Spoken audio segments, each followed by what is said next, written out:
राहुल गांधी लोकसभा चुनाव 2024 से पहले हर उस विपक्षी नेता को निशाने पर ले रहे हैं जो आने वाले वक्त में उनके लिए बड़ी चुनौती पैदा कर सकता है प्रधानमंत्री पद तक पहुंचने के लिए। पीएम मोदी पर कैसे हमलावर हो रहे राहुल गांधी, ये सब आप बखूबी देख ही रहे होंगे, लेकिन उनके निशाने पर हर बड़ा विपक्षी नेता है।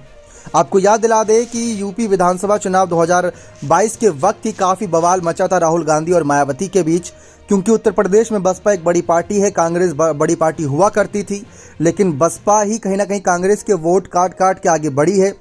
ये बात कांग्रेस बखूबी जानती है।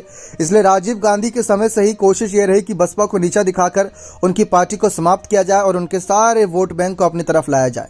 लेकिन राहुल गांधी ने 2022 में एक बयान दिया था कि वह मायावती को मुख्यमंत्री बनाने के लिए और उनकी पार्टी के साथ गठबंधन करने के लिए विचार कर रहे थे, बात आगे बढ़ाना चाहते थे, लेकिन बसपा की तरफ से कोई जवाब सामने नहीं आया था। यानी गठबंधन की पेशकश रखी गई और बसपा ने इस पर अपनी राय नहीं दी, बसपा ने चुप्पी साधे रखी और राहुल गांधी ने यह तक कह दिया कि वह ईडी और सीबीआई से डर के मारे चुनाव ही नहीं लड़ रहे खुल के। हकीकत में देखा जाए तो बसपा सिर्फ 1-2 सीटों पर ही सिमट कर रह गई थी। इसको कई लोगों ने यकीन ही मान लिया, लेकिन मायावती ने साफ कहा कि यह सरासर झूठ बोला था राहुल गांधी ने। ऐसा कुछ भी नहीं था, ना ही उन्होंने कोई पेशकश दी, ना ही उन्होंने कोई मुख्यमंत्री बनाने की बात कही। अगर ऐसा कहा होता तो मायावती इस पर कोई ना कोई अपनी बात रखती, किसी की बात को टालते नहीं।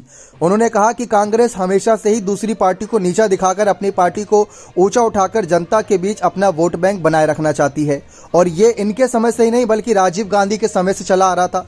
जब राजीव गांधी ने कांशीराम को कुछ बड़े शब्द कहे थे और उनको नीचा दिखाने की कोशिश की थी, लेकिन दलित वोटर्स, अल्पसंख्यक वोटर्स ने हमेशा ही बसपा का बखूबी साथ दिया है। तो ये बात साफ है कि मायावती इसी वजह से कांग्रेस से नाराज चली आई है काफी लंबे वक्त से, क्योंकि वह जानती हैं कि धीरे धीरे कांग्रेस का जनाधार उत्तर प्रदेश में खिसकता चला गया।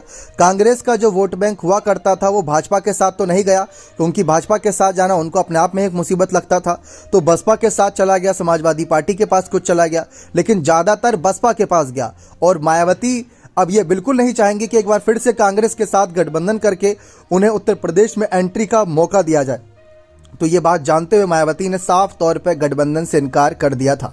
लेकिन 2022 के चुनाव से जो सुलगती एक चिंगारी है, 2024 के चुनाव में एक बड़ी आग बनेगी। मायावती राहुल आमने सामने होंगे, इस बात में कोई दो राय नहीं है। बने रहे चैनल के साथ। बहुत बहुत धन्यवाद।